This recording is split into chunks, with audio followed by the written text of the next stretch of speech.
साहब सुबह 11 बजे फैसला आना है और टाइम कुछ ले रही है फाजिल अदालत,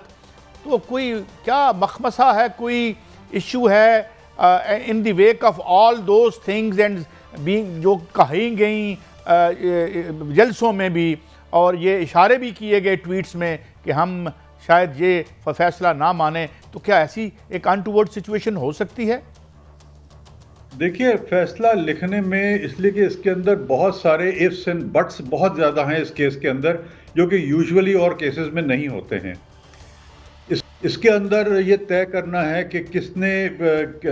ये तो तय तकरीबन हो गया है कि 90 दिन के अंदर इलेक्शन कराने हैं, मगर ये तय करना है कि डेट किसने देनी है, किसके पास ये इख्तियार है, और अगर इख्तियार नहीं इस्तेमाल किया तो इसका इफ़ेक्ट क्या है। ये मुख्तलिफ चीज़ें हैं जो कि आपस में बैठ के तय करके और फिर उनको एक जजमेंट देना है। हो सकता है कि इसमें डिसेंटिंग व्यूज़ भी आएँ, और ये बहुत अच्छी बात होती है कि अगर डिसेंटिंग व्यूज़ आते हैं, बिकॉज मुख्तलिफ व्यूज़ फिर हमें पता चल जाते हैं। अब ये क्या होगा इसके अंदर, जाहिर है कि वो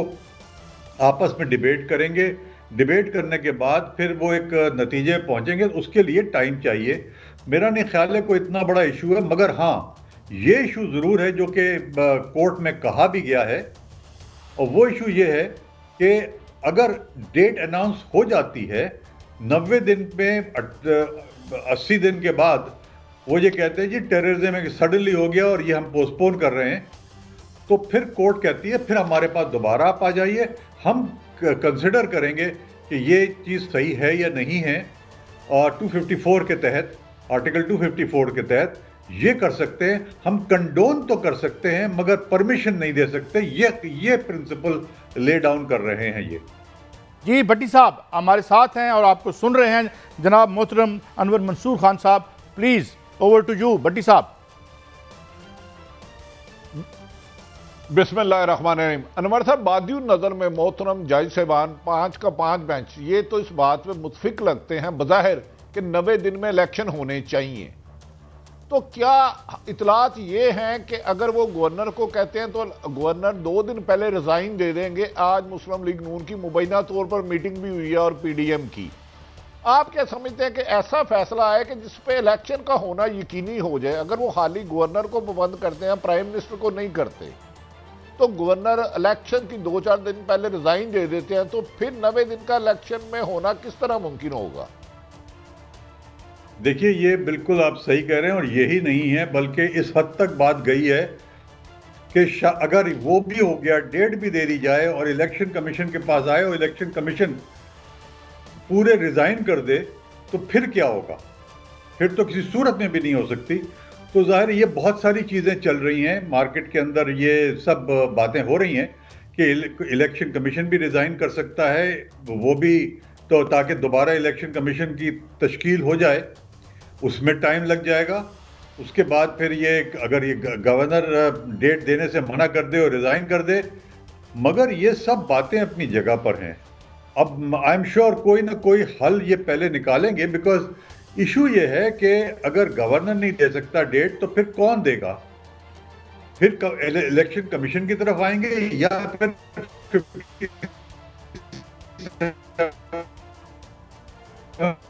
की तरफ जाएंगे? कहा कि प्राइम मिनिस्टर का के मशवरे के बगैर, या सॉरी इलेक्शन कमीशन के मशवरे के बगैर वो नहीं कर सकते हैं। और दूसरा, आर्टिकल 48 का जिक्र हुआ है कि वो जो है प्रेसिडेंट जो है वो एडवाइस प्राइम मिनिस्टर की करते हैं। मेरा अपना व्यू ये है प्रिंसिपली कि इलेक्शन के मामले में प्राइम मिनिस्टर का कोई रोल नहीं है, और जब भी 57(1) के अंदर जो मुशावरत है वो कमीशन और प्रेसिडेंट के दरमियान में है। तो ये मुख्तलिफ चीज़ें हैं जो कि देखी जाएंगी, और इन दोनों को चीज़ों को, तीनों चीज़ों को देख कर और फिर ये फैसला होगा कि किस तरीके से इस मामले को आगे लेके जाया जाए। अच्छा जी खान साहब, एक और मेरी सबमिशन है जी जी। यूसुफ रजा गिलानी के इशू में स्विस बैंक को खत लिखना था, लेकिन उस वक्त की मौजूदा अदालत ने बजाय वजीर खारजा को साथ प्राइम मिनिस्टर को पाबंद किया था, तो उसकी वजह से जब उन्होंने लेटर नहीं लिखा तो उन्हें घर भेज दिया गया था। क्या गवर्नर के साथ अगर सुप्रीम कोर्ट चाहे, मतलब वो तो यकीनन वो बेहतर जानते हैं, कोई ऐसा रोल बनाया जा सकता है जिससे हुकूमत क्योंकि असल तो प्राइम मिनिस्टर ने फैसला करना इलेक्शन कराना या नहीं कराना, पीडीएम ने, गवर्नर तो उन्हीं के नुमाइंदे हैं ना। तो क्या श्योरिटी यकीनी की जाए जिससे आइन की बहाली यकीनी और 90 दिन में इलेक्शन होना मुमकिन हो जाए? मेरे हिसाब से तो इनको ये चाहिए कि अगर गवर्नर नहीं कर सकता है तो 57(1) के तहत प्रेसिडेंट और उसका इलेक्शन कमीशन का मुशावरत के साथ डेट तय किया जाए, ये कह देना चाहिए इनको। मेरा अपना ये मानना है, बाकी अब आगे क्या करते हैं ये तो मैं भी नहीं कह सकता हूँ। अच्छा खान साहब, ये एक और इशू भी आया, हमने देखा काजी फाइज साहब ने एक केस सुनने से जो है वो मजूरी का इजहार किया। ये एक is it a business as usual या it is something that indicates कोई अंदर कोई इस तरह की हमें लगती है, जिस तरह आजकल बातें बहुत हो रही हैं मुख्तलिफ मकामात पर डिवीजन्स की? देखिए मैं कह नहीं सकता हूँ डिवीजन है या नहीं है, बज़ाहिर लगता यही है कि डिवीजन है, मगर यह है कि कोई रीज़न ज़रूर दिया होगा काजी साहब ने, इसलिए कि वो ऑर्डर क्या हुआ ये मैंने पढ़ा नहीं है, मगर आई एम श्योर कोई ना कोई उन्होंने रीज़न दिया होगा जिसमें माजूरी उन्होंने जाहिर की है कि केस सुनने से। मैंने वो ऑर्डर नहीं पढ़ा, इसलिए मैं उस पर कमेंट करना मेरे लिए मुनासिब नहीं होगा। जी अच्छा, फिर एक और जी भट्टी साहब आप कुछ पूछना चाह रहे हैं?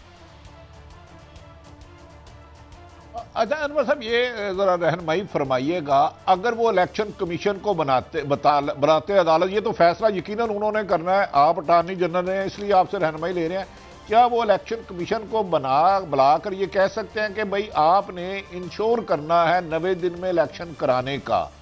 और आपकी जिम्मेदारी है, और इस किस्म की भी ले ली जाए कि आप रिजाइन नहीं देंगे, इस किस्म की मुमकिनात है? क्योंकि हुकूमत जो, जैसे आपने कहा, मैं हैरान हूं कि हमसे ज्यादा आप इन्फॉर्म हैं,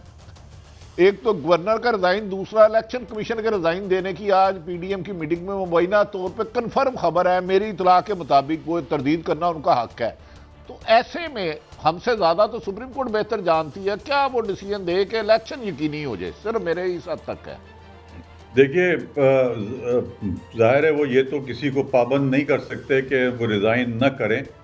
मगर जाहिर है कि अगर रिज़ाइन करते हैं तो मेरे हिसाब से वो बेसिकली ये कह रहे हैं कि हमें आपका हुक्म जो है वो नहीं मानना है, तो शायद कंटेम्प्ट के ज़ुमरे में आता है, मगर डिले ज़रूर होगा इस मामले के अंदर। और अगर कोर्ट ये कह देती है कि आप रिज़ाइन नहीं करेंगे तो शायद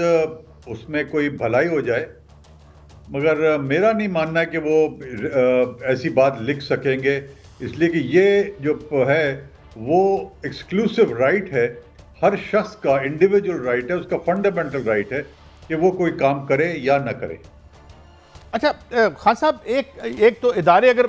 नहीं मान रहे कि पैसे नहीं है, से अतर मनेला साहब ने तो यह सवाल उठा दिया कि जो सीएम का पर्सनल राइट है असम्बलियां तलील करें, कि पहले ये जानना होगा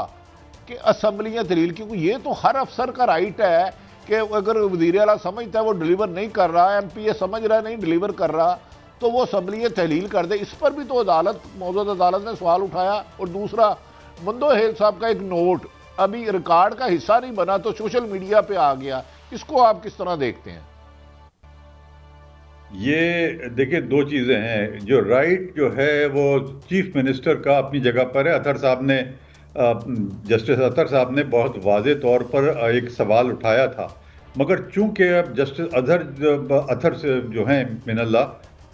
और जस्टिस याहिया दोनों बेसिकली अब वो चूंकि बेंच का हिस्सा नहीं थे, तो वो अब बेंच का इख्तियार था कि उन सवालात को लेके आगे चलती या ना चलती। इसके अंदर वो चूंकि सवालात को आगे लेके नहीं चले हैं तो उसका कोई जवाब भी नहीं है, मगर बहुत क्लियर है कानून के अंदर कि चीफ मिनिस्टर के पास पूरा इख्तियार है, चाहे वो कोई और उससे कह रहा हो, चाहे वो कुछ भी कर रहा हो, मगर अगर एक दफ़ा चीफ मिनिस्टर ये लिख के दे देता है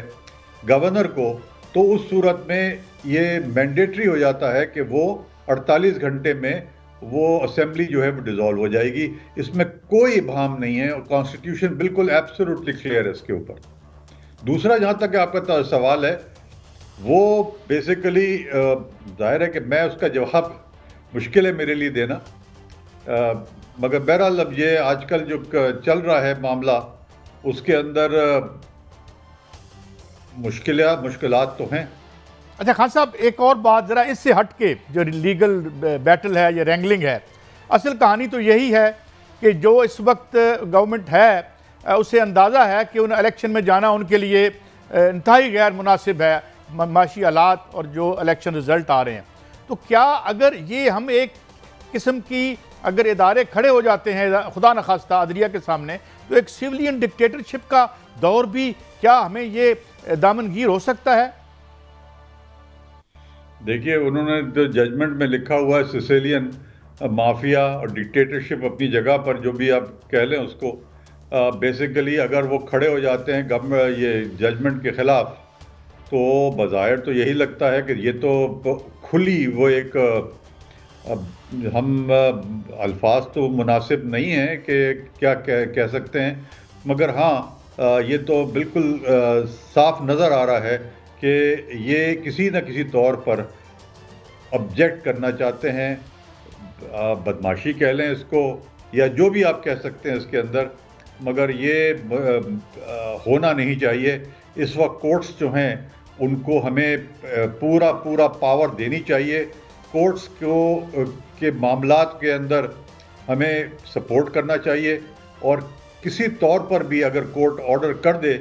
और उस पर अमल दरामद ना हो तो उस पर एक्शन भी लेना चाहिए। ये बहुत ज़रूरी है अगर हमें आगे चलना है इस मुल्क को लेकर, इसलिए कि जहां कोर्ट्स काम करना बंद कर जाएं या कोर्ट्स के ऊपर अमल दरामद ना हो, वो मुल्क जो है वो आगे नहीं चल सकता, वो डूबने की तरफ निकल जाता है। बहुत शुक्रिया अनवर मंसूर खान साहब।